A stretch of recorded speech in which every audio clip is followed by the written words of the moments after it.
तो जीवात्मा जाण्याचे फक्त दोन मार्ग आहेत गरुड पुराणामध्ये. इथून जो जीवात्मा जातो मनुष्य देह धारण करून आलेला कोणी बी असो, तो गेलेला असो आणि आपलाही असो, त्याचे फक्त दोनच मार्ग आहेत, एक देव मार्ग आणि एक यम मार्ग. गरुड पुराणामध्ये त्याचा उल्लेख मस्त आलेला आहे, बरं का, जोरदार आलेला आहे. आणि आपण सुद्धा त्याचा थोडा अभ्यास करावा, वाचावा. गरुड पुराण फार सुंदर आहे. त्याच्यामध्ये दोन मार्ग दाखवले आहेत, एक देव मार्ग आणि एक यम मार्ग.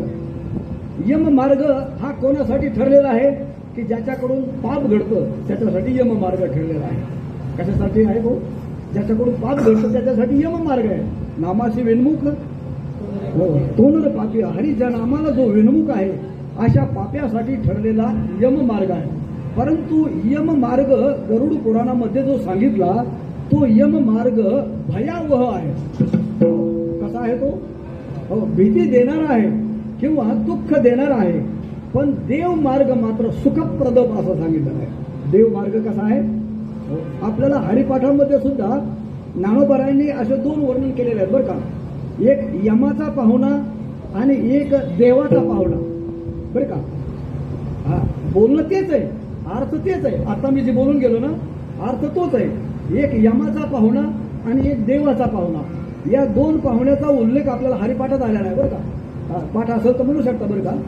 या यमाचा पाहुणा आणि देवाचा पाहुणा.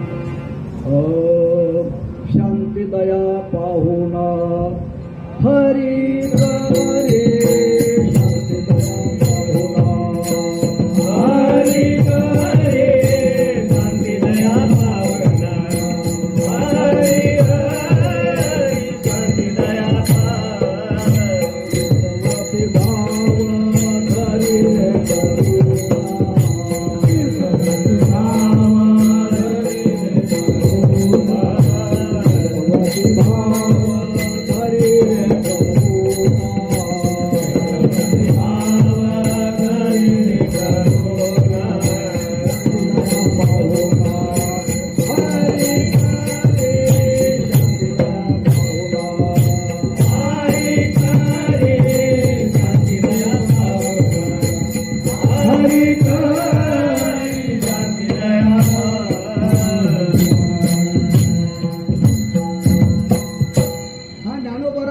देवाचा पाहुणा निवडलेला आहे, बरं का.